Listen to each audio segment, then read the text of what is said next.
Welcome to the Can Wine Podcast, where we open cans of wine and talk about it. We are in Season 3, Episode 42, and we continue to bring you the world in a can.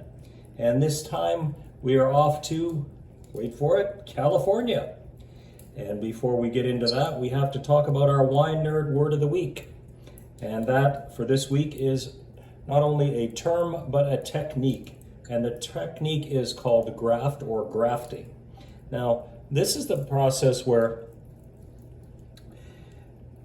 the preferred varieties of vines are propagated by cutting them and then literally grafting them on to a preferred rootstock, which may have a particular cold hardy aspect or in some cases insect and disease resistance. It's just as simple as that. There's some biology involved, but it's kind of like Lego. You cut a chunk off, put it back together, and you're able to propagate these things. Now, this is a very ancient, I guess, and a well-known process that people use to propagate wines and other crops, trees in particular, but they've been very good at it, and some of these actual vines have been propagated for centuries. They find something they like, and they cut the vine, put it onto another rootstock grown from seed, and they're able to keep that variety exactly the same because it's a clone. It's grafting is a technique for cloning. But speaking of cloning, which we're not, our can of the week is here, and we have a special guest because this is the man that we always bring in on these special wines. Are you there, Dean? I'm here, Brad. And you want to introduce our can of the week? I would be happy to. Our can of the week is Bubbly Red, non-alcoholic California wine made by the Shirley Company in the 8.5 fluid ounce can. And that translates into approximately 250 milliliters. Now, it's less than 0.5% alcohol, so there's no percentage there really. It's alcohol-free. Very low sugar. This only has 35 calories and 4 grams of residual sugar. So I don't expect it would be very sweet. Now, the Bubbly Red in general, not just the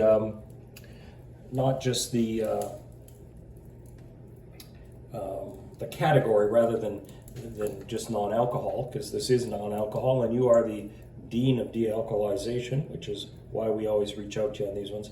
The Bubbly Red category is really picking up. People like this. It's sparkly. It's kind of like, seltzery.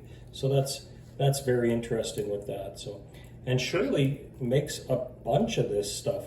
Now, it's alcohol removed, and I'll pass to you on that in a moment. I'm getting it as a 75% Cabernet and 25% Pinot Noir. Now, they also add in a few other things like black cherry syrup and these things just to balance the flavor out. That's kind of a molecular chemistry sort of thing, because you lose a little bit of that when you're taking the alcohol out. And how do they do it in this case, Dean? They do it in this case with a by now familiar spinning cone method, where they introduce the wine to a column of spinning cones. It drives off the botanicals, then drives off the alcohol. They put the botanicals back in, and maybe a few other flavors, and that's how they do it. Yeah, and it's a low temperature, low pressure distillation method. So they take that out, they take the flavor out, they put it back in, they add a few little things. Now, because it doesn't have any alcohol, they do actually have to put the ingredients in it.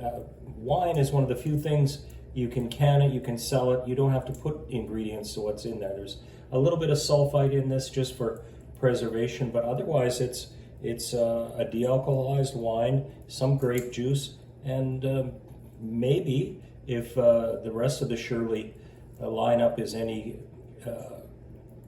particular measurement, I think it could be pretty good. Now, for those of you following along carefully, all the statistics, we've just come out of our deep dive into rosés, which Dean, you actually named that segment. What was it called? That was the Rosé Roundup. Yeehaw! And it was very good, and we finished it here just days ago.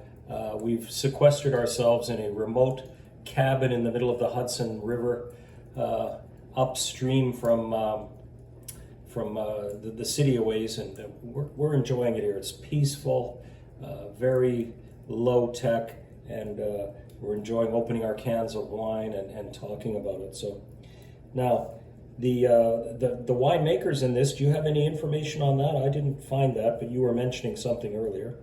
Yep, there's a team of winemakers. Jessica Smith is the winemaker, over 10 years of experience, and she creates what's called swoon-worthy non-alcoholic wines, and she's teamed up with Michael Colangelo, who is a craft beverage developer with a background in organic chemistry, and he's been working with flavors and fragrances for a while, and he has been tasked with crafting these non-alcoholic wines to rival wines with alcohol in them.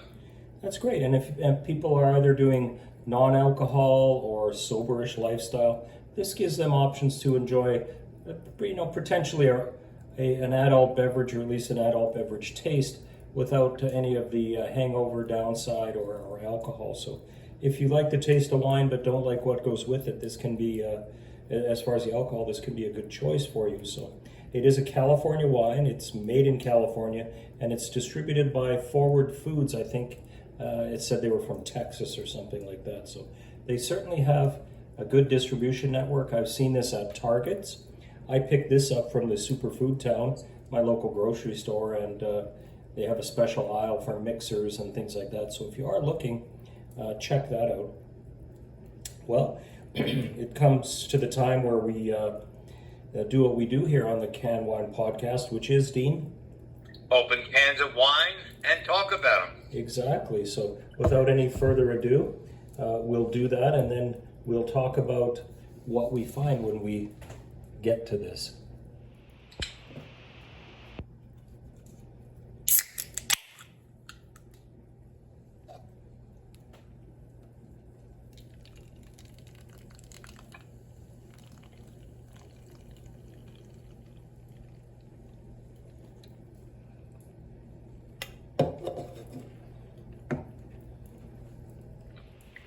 Well, lovely color, little bit of carbonation, but it's a deep burgundy. I can't see through it. Can you, Dean? No, it's a nice garnet, I would call it. Color, beautiful red wine, classic color.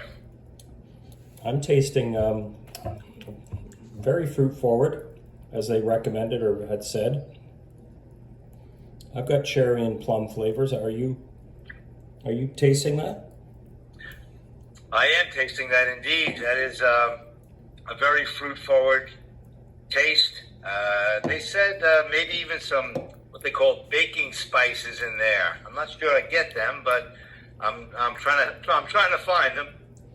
Well, I don't think if you drank a whole case of it, you'd get baked at all. But it does have a spicy flavor, and I do taste almost an oaky flavor. So maybe they age it in some oak just to get the edge on it. Anyways, their pairing recommendations, and I don't disagree with this, would be pizza, tacos, charcuterie. It would go with that. I find this surprisingly sweet and fruity for something that has so little sugar. Are you finding that?